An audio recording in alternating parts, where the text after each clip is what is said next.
নির্দেশ দিলে তার কৃতদাস তার আপত্তি করতে পারে না, কিলোকাল করতে পারে না, যুক্তি দিতে পারে না। কৃতদাসকে মালিক যা বলবেন তাই করতে হবে, যুক্তি চলবে না, কারণ তার মালিক তিনি। তেমনি ভাবে আমার নবী দুনিয়াতে যেমনি চলার কথা বলেছেন ওইভাবে নির্বিঘ্নে বিনা আপত্তিতে চলার নাম হইল নবী মানা। এই দৃষ্টিতে আমরা নবীর কৃতদাস। আমরা নবীর কি, আরো জোরে এখন, আমরা নবীর কি কৃতদাস। এই নবীজি কমলিওয়ালা, এই রে আমার বুকে,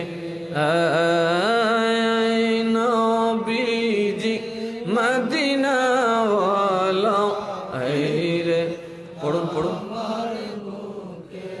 ডাকে তোমার কৃতদাস, ডাকে কৃতদাস, শান্তি দামর কলি যায়, নবীজি কমলে ওয়ালা, এই রে আমার বুকে, আয় নবীজি মদিনা ওয়ালা, এই রে আমার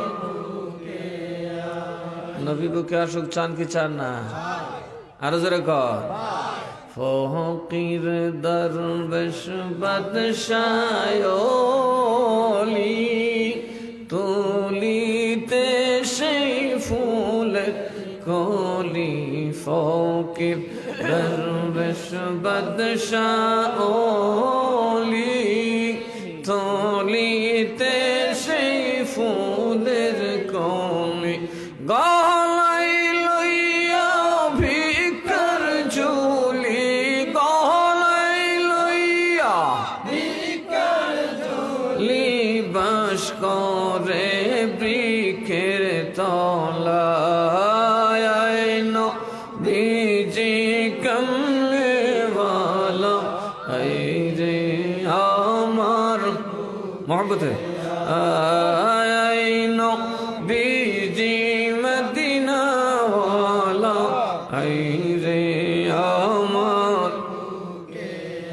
ডাকে তোমার কৃতদাস, ডাকে তোমার কৃতদাস, শান্তি দাও মোর কলি যায়, নবীজি মদিনা ওয়ালা, এই রে আমার এই নবীজি কমলি ওয়ালা, এই রে আমার। তাহলে বলুন, আমার নবীকে মানতে হবে বিনা প্রশ্নে। এখন বৈশাখ মাসের কামলা যদি ধান কাটার সময় ধান কাটতে না যায়, কি কর, এই তুই ঘুমায়, মালিক আইসা খাতা দিব, বাবা তুই ঘুমা, কি কর, কি দিব, ফাজুন দিয়ে ফাঁসাদ দিব, কথা কয় না, ঠিক না বে ঠিক?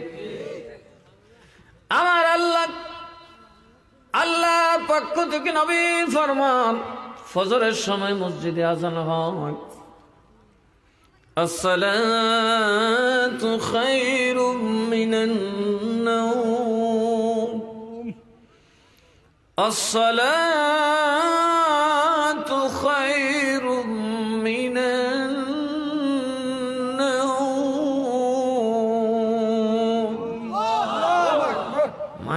মাইক দিয়া এরপরে ঘুম থেকে উঠে না,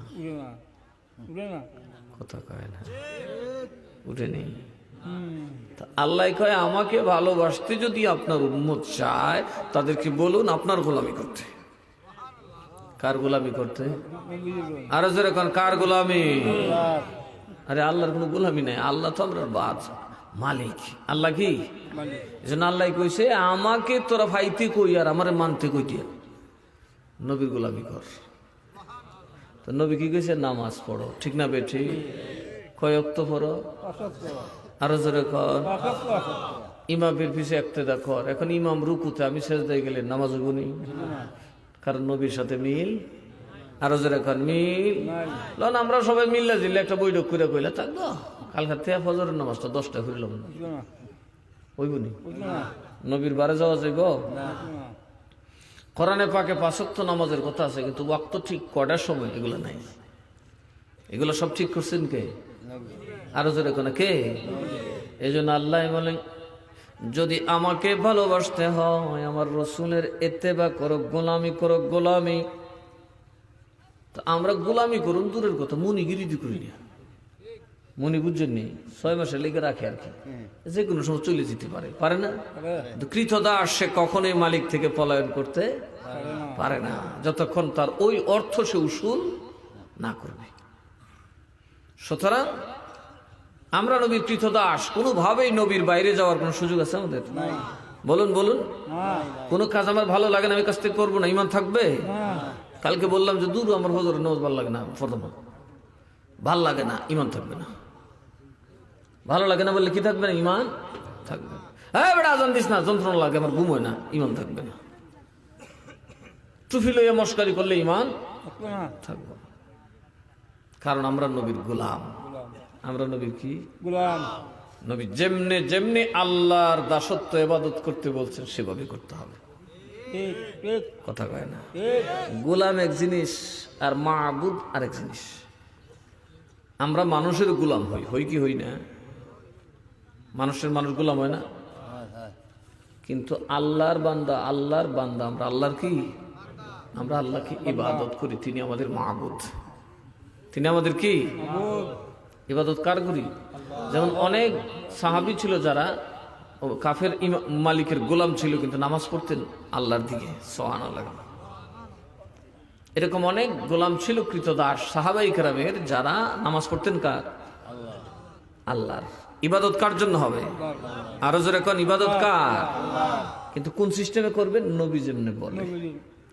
নবীর গোলামি মূলত আল্লাহর গোলামি। নবী কি নিজের গোলামির কথা বলে? নবী যা বলে কি আল্লাহ যা বলছে। এই জন্য আমার আল্লাহ অন্য আয়াতে বলেন, মাইয়ুতি'র রাসূলা ফাকাদ আতা আল্লাহ। যিনি নবী মানছেন তিনি আল্লাহরে মানছেন, যিনি নবীর গোলাম তিনি আল্লাহর গোলাম, যিনি নবীর কৃতদাস তিনি হাকিকতে আল্লাহর কৃতদাস হইয়া যায়। দুনিয়ার বাদশারা নিজের ক্ষমতার জন্য ফরমান জারি করে, নিজের সুবিধার জন্য আইন বানায়, ঠিক না? আর নবীরা কখনো নিজের সুবিধার জন্য আইন বানায় না। নবীরা আল্লাহর খুদার খুদাইকে প্রতিষ্ঠিত করার জন্য, লা ইলাহা ইল্লাল্লাহর বাণীকে প্রতিষ্ঠিত করার জন্য নিজের জীবন দিয়ে দেয়। তাইলে বাদশাহ নবীর মধ্যে বেশ কম আছে না নাই? আরো যারা এখন আছে না নাই? বাদশারা স্বর্ণ রৌপ্য নারী বাড়ি গাড়ি পেলে খুশি, প্রশংসা সেজদা এগুলা পেলে খুশি, কিন্তু নবীরা কখনো সেজদা নিতে চায় না। নবীরা সেজদায় খুশি হয় না, অর্থে খুশি হয় না, নারীতে খুশি হয় না, বাড়িতে খুশি হয় না, গাড়িতে খুশি হয় না। একমাত্র খুশি হয় যখন মানুষ পড়ে লা ইলাহা ইল্লাল্লাহ, চিল্লায় এখন সুবহানাল্লাহ। এই জন্য নবীদের দরজা নিচে না উপরে? আর জোরে কোন। এই জন্য গোলাম যদি হইবেন তো নবীর গোলাম হইবেন, কারণ নবীর গোলামি মানে খোদা তাআলার গোলামি। সুবহানাল্লাহ। নবীর গোলাম মানে কার গোলাম? আল্লাহর গোলাম। হযরত বাদশাহ সুলাইমান আলাইহিস সালাম যখন রানী বিলকিসকে চিঠি লিখলেন, এটা বিসমিল্লাহির রহমানির রহিমের পক্ষ থেকে, আমি সুলাইমানের পক্ষ থেকে, আল্লাহর নবীর পক্ষ থেকে। বিবি বিলকিস সকল উজির উমরাদেরকে ডাকলেন, সেনাবাহিনীর প্রধানকে ডাকলেন, জিজ্ঞেস করলেন আমি কি সিদ্ধান্ত নিতে পারি।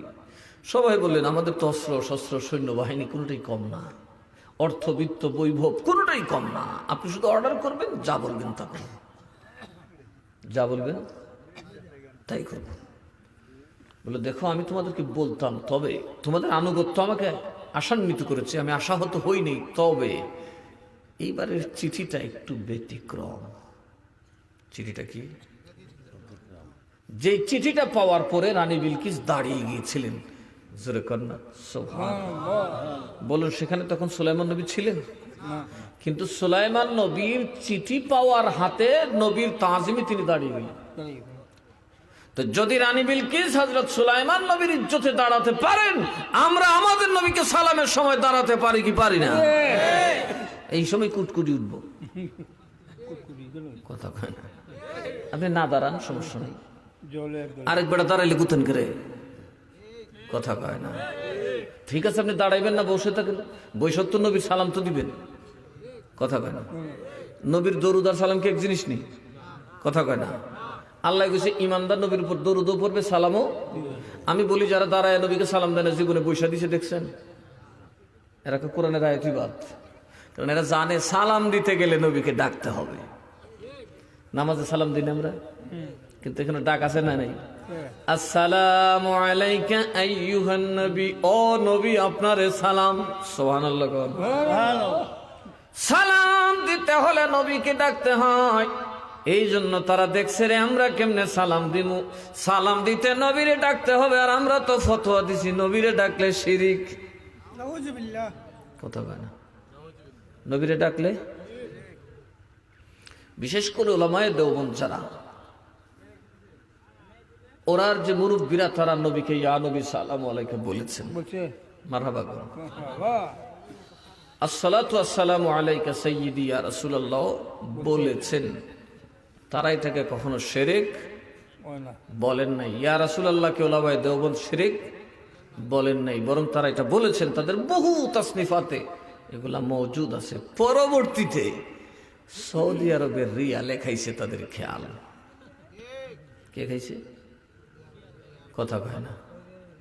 সৌদি আরবের রিয়াল তাদের খেয়াল খাইয়া দিছে, কথা বুঝতে পারছেন?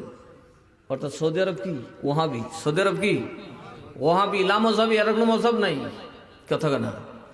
এরা মযহাব মানে না, তরিকা মানে না, কিচ্ছু মানে না। এরার কত হলো হামসে বড়া কোন হ্যায়, নাউজুবিল্লাহ। চার মাযহাবের ইমাম মানে না, চার তরিকার কোন ইমাম এরা মানে না। এরা সবের মুশরিক কয়, এরা হইলো সবচেয়ে বড় ইমাম। এরা ইমাম মানে আমেরিকারে, কথা কয় না। কারে কারে? এরা বেহেশত বেছে বুড়ির বিনিময়ে বেচতেছে না, বেহেশত, কথা কয় না। ভোট দিলেই বেহেশত। এবার বিরিটাই না সুক্তান দিই না বেহেশতে যাওয়া, মারে মা, এত সুজানি বেড়ে বেহেশত। হায় হায় রে, আল্লাহর ওলিরা বেহেশতে যাইতে কি পরিমাণ কষ্ট করছে।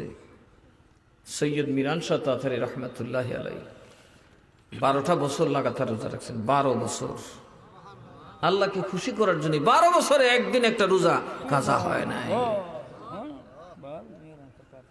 আমরা মিয়া পারি না 30 দিন রোজা রাখতাম, বললে চললে যাইতেছি, কথা কয় না। সারা জীবন আহাম কুহাম করে রোজা মুজা বাইঙ্গা বুড়া বয়সে ওই তো গাঠটি লিয়ে তবলিগ নাইলে গরু লিয়ে ফিরে রুস মালা মানুষ আল্লাহ লেগেছি, কথা কয় না। দেখি আমরা তো দশাইটা, কথা কয় না। গান গাওয়া বেডি নাচাইয়া ফুংডামি করে বদমাশি করে গাঞ্জা বুঞ্জা খাইয়া আহাম কুহাম কইরে যখন আর যান চলে না রে, চলে না গাড়ি, চলে না, চলে না রে, তখন কয় আমি তওবা করুম ফিরের হাত ধইরে। তাইলে কি হবে? কুত্তায় বেহেশতে গেছে, আমরাও বেহেশতে যাব। এই জন্য একদল গেছে অলির দরবারে, আর একদল কয় এক কদম দিলে 49 কোটি নেক, আমরা যাব টঙ্গির ভারে, কথা কয় না। এরার আলাপ সালাপ শুনলে মনে হয় বাবা রে বাবা, সাক্ষাৎ জিন্দাউলি দি, কথা কয় না। আর মিরান শাহ হুজুর অল্প বয়স থেকে 12 বছর রোজা রাখছেন, 12 বছর। একটা রোজা ওনার কাজা হয় নাই, চিল্লাই কইবেন না সুবহানাল্লাহ। 20 বছর থেকে 32 বছর পর্যন্ত রোজা রাখছেন। বয়সটা কি মনে করলেন? আমরা দেশের 20 বছরের সাওয়ালে রোজা রাখলে মা বাবা তাক দে, রাখিস নি আব্বা, খেত করবো কেটা, কথা কয় না। বেগনার আম্মা রাখো না, না বাবা কলজাটা ছুটি যাবো, আমার বুট কলজা ছুটি যাবো। আর মিরান শাহ হুজুর 20 বছরে রাখা শুরু করছিলেন, 32 বছরে যা শেষ করছে। এর ভিতরে জীবনে একটা রোজা কাজা হয় নাই। সৈয়দ মিরান শাহ তাতারি বলেন, ও দুনিয়ার মানুষ শোনো, আমি মিরান শাহ এমন ভাবে নবীরে মানছি, এমন ভাবে নবীর গোলামি করছি রে, 84 বছর পর্যন্ত বাঁচলাম, আমার জীবনে এক ওয়াক্ত নামাজ কাজা হয় নাই। আজকে দেড়টি হার আন্ডি ভাতিল ওই সমস্ত অলিরার বদনাম করে শিরিক কথা কয় না ফতোয়াটা কেটা দেয়। আমি একদিন বসে গেছি, এক বেড়ে গেছে মোল্লা মাল্লা বড় আমি সব গিয়ে মাথার যায় শিরিক, বললাম শিরিক বানান করেন কিন্তু পারি না। তো পারেন না ফতোয়া দিলেন কে? আপনার কামিটা নেই, আপনি মূর্খ মানুষ, নামাজ পড়বেন, রোজা রাখবেন, হয়তো তবলিগের আমির হিসেবে ধরবেন, নাহলে আমার মতো ফিরের হিসেবে ধরবেন, এর বাইরে আপনার কোনো কাম নাই। ফতোয়া দিব আমি, কথা বল ঠিক না বলছি? মুশকিল রয়েছে হেন ফতোয়া যে দেয় আর কি, যে ফতোয়া মানার এ ফতোয়া দেয়, মানে বাংলাদেশ খালি মুফতি ওরা। এই জন্য আমি কইছি বাইরে আমার নামটা মুফতিটা লিখিস না পোস্টারও, কারণ মানিজ্যত মানি লিখতেছে আদুল্লাহ বাদুল্লাহ কুদুল্লাহ হুদুল্লাহ এও লেহে মুফতি। যদি ভালো করে মুফতির তাহকিক কর, এতে তো পারতো না। অথচ বাংলাদেশে মুফতির অভাব নাই, ওয়াজ আইলি কই মুফতি, এগুলোর নাম মুফতি নয়, এদের নাম হলো মুফতি। মুফতি মানে খালি ভুল করে, ভুল কি করে আরো জোরে কয় কি করে? সুলাইমান নবী চিঠিটা পাঠালেন, খুললেন তফসির, কয়টা খুলবেন? সব কটা তফসির লেখা। রানী বিলকিস চিঠিটা পায়ে দাঁড়ায় গেছে, ইন্নাহু মিন সুলাইমান। কার থেকে আসছে এই চিঠিটা? সুলাইমান আল্লাহর নবীর থেকে আসছে, এই জন্য দাঁড়ায় গেলেন। রানী বিলকিসরা সবাই বললেন কেন দাঁড়ালেন? কয়টা সাধারণ কোনো বাদশা না, তিনি আল্লাহর একজন নবী, নবীদের তাজিম মর্যাদা অনেক উঁচু। রে আমার সভাসদ শোনো, আমি বিলকিস হতে পারি বাদশাহ শ্রমিক, আমি দুনিয়ার দাস, আমি দুনিয়ার গোলাম। যারা নবী হয় তারা আল্লাহর গোলাম, তারা দুনিয়ার গোলাম হয় না রে, দুনিয়া তাদের গোলামি করতে থাকে। তারা দুনিয়ার গোলামি করে না, দুনিয়া তাদের গোলামি করে। সুবহানাল্লাহ গান, বাদশাহী তাদের গোলামি করে। সুতরাং এত বড় মর্যাদা সম্পন্ন একজন মানুষের নাম যেহেতু শুনছি, আমি তাকে দাঁড়ায় শ্রদ্ধা করলাম। চিল্লাই কর না সুবহানাল্লাহ। আর আমরা একটু নবীর দাঁড়ায় সালাম দিলি মাথা নষ্ট হয়ে যায়, পাগলের মতো দোষ শুরু করে খাইতাম না তোর তো বড় কথা কয় না। আল্লাহ ভাইরারে বোঝদান করুক। যারা মস্কারি করেন ওলামায়ে দেওবন্দ বা দেওবন্দের অনুসারী, যে ইয়া নবী সাল্লাল্লাহু আলাইহি ওয়া সাল্লাম, এই আপনারা হলেন ছাগলের 3 নম্বর বাচ্চা। এদের মতো ছাগলের 3 নম্বর বাচ্চারা এই ফিতনা তৈরি করে। কথা বলুন ঠিক না বেঠিক? কোরআন হাদিস বুঝে না, একজন মানুষের ব্যক্তিগত বিষয় নিয়ে খুশায়। এক সালনে কয় শুই রে তোর ফাঁসাতে ছেদা, শুয়ে দিছে আইসা, কথা বুঝে না, আর কি কমু, কারে যে কেটা কি কয়, কথা কয় না। আজকাল দুষ্ট মানুষের গলা হয়ে গেছে অনেক লম্বা, আল্লাহ তাদেরকে হিদায়াত দান করুক। আচ্ছা আপনারা বলেন তো, আমার জীবনে এই বেগুনে আসতেছি তো হয়ে গেছে মনে 25 বছর না? এই 25 বছরে মাহফিলটা হয় কত বছর? 20 বছর যাব। এই 25 বছরে কোনোদিন শুনছেন কোন আলেমের ব্যক্তিগত বিষয় নিয়ে কথা বলতে? না। বললে বলেন, আমি এখন চাবো। বা কোনো ব্যক্তির ব্যক্তিগত জীবন নিয়ে আমি কথা বলেছি না? কারণ মানুষের গীবত যারা করে, ব্যক্তি চর্চা যারা করে, এরা আল্লাহর লানত প্রাপ্ত শয়তানের দল। কার দল? আর জোরে কোন কার দল? তাও আবার ব্যক্তিকে জিজ্ঞেস না করে। যে ব্যক্তি আমাকে পড়াতে পারবে আমি তার সমালোচনা করতে জিজ্ঞেস করতে হবে না?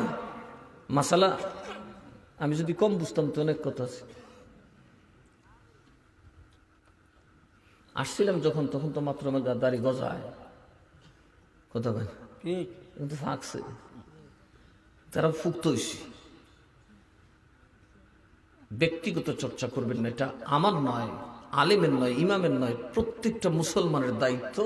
গীবত করা যাবে না, এটা জিনার চাইতে জঘন্য পাপ।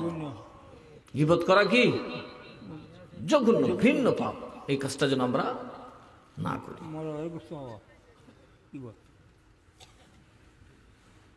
রানী বিলকিস বলল যে একজন নবী। সুবহানাল্লাহ। একজন কি? আরো জোরে কয় না, একজন কি? আল্লাহ ভালোই করছে, এমপি হইছি না।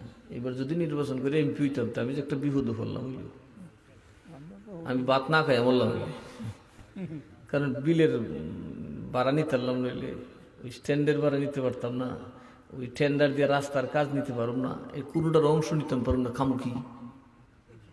কথা কয় নাকি? তাবিজ তুবিজ দিতে গেলে পুলিশ হাত কাদের ঘুরেন হেন বলেছেন কই, সাংবাদিকরা উল্টা পাল্টা কথাগুলো ওই ডিসি সাহেব ডাকছে বল, কথা কয় না, কথাটা ঠিক না। আমি তো বাবা পাতার বেচ্চা খাই, পরিষ্কার মিরান শাহ হুজুরের দয়া, আমার তো কোনো যোগ্যতা নেই। আমার কাছে মানুষ আসে, আমি দোয়া করি, ঠিক না বে ঠিক? 10 বছর যাবৎ এত মানুষ যায় না যে আমার জন্য অসুবিধা হবে, তবে আজকে একটু বেশি চলে গেছে, এই জন্য আমার আসতে দেরি হয়েছে। এ তোমার কপাল না, সবেরই কপালে। তা যে একটা পণ্ডিত লাভ করে কিছু বাদ রাখছো, কিছু সব শাক ফুরাইছো তো। আমারে না কপাল খারাপ নিয়ে, আমার এখন মাত্র উড়াইছো 12টার সময়, আমি কোন সময় যাবো আর কোন সময়কে হুমু, কথা কয় না কে? তোমরা সব স্বাদ মিটাইছো,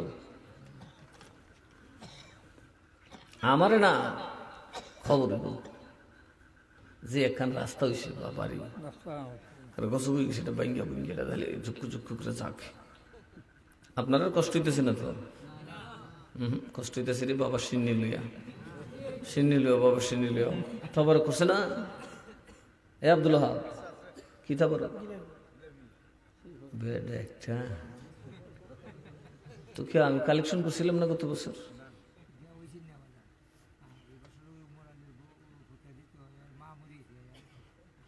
কষ্ট করছে এত, এবার বাড়ায় এনে দিতে আছে, উল্টা খাম আছে। আল্লাহুম্মা সাল্লি আলা সাইয়্যিদিনা মাওলানা মুহাম্মদ ওয়া আলা আলি সাইয়্যিদিনা।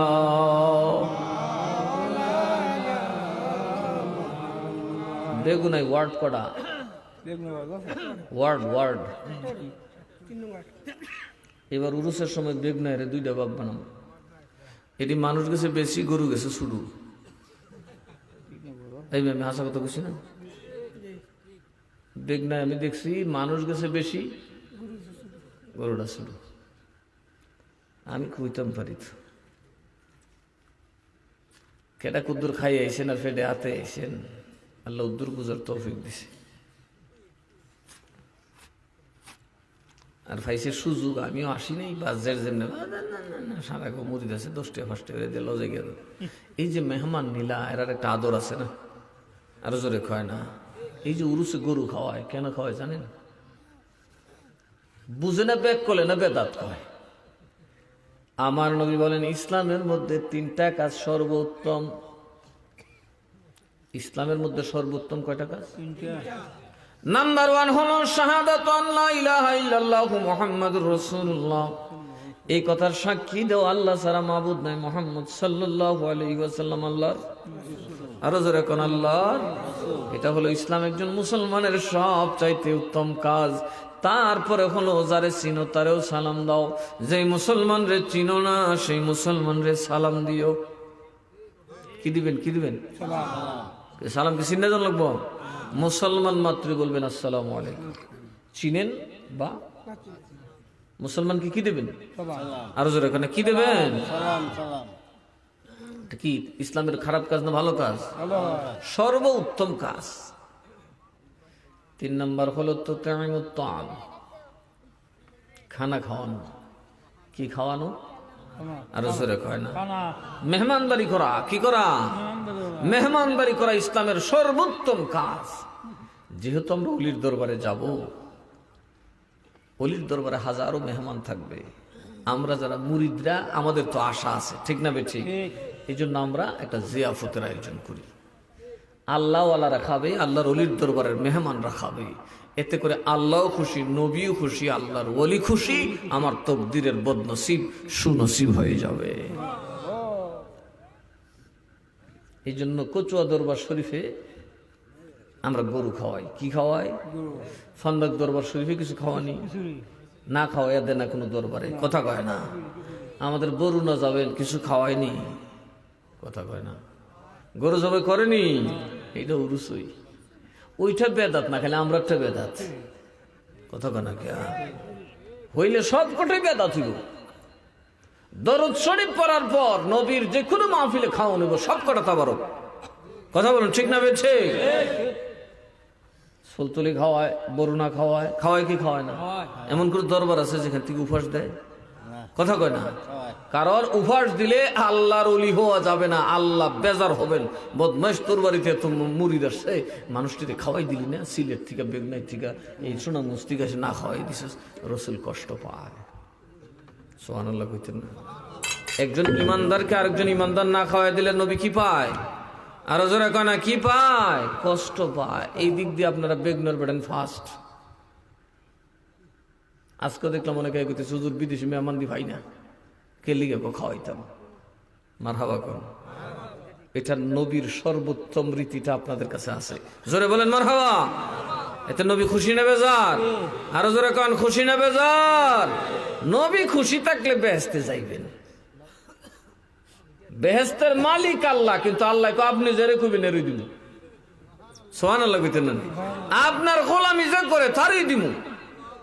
দেখেন এর পরের কথা, একটু মোহাব্বতে নবীর কথা আসছে, একটু মোহাব্বতে সব কটা জবান খুলে আল্লাহুম্মা সাল্লি খান খান চাকা মাদানা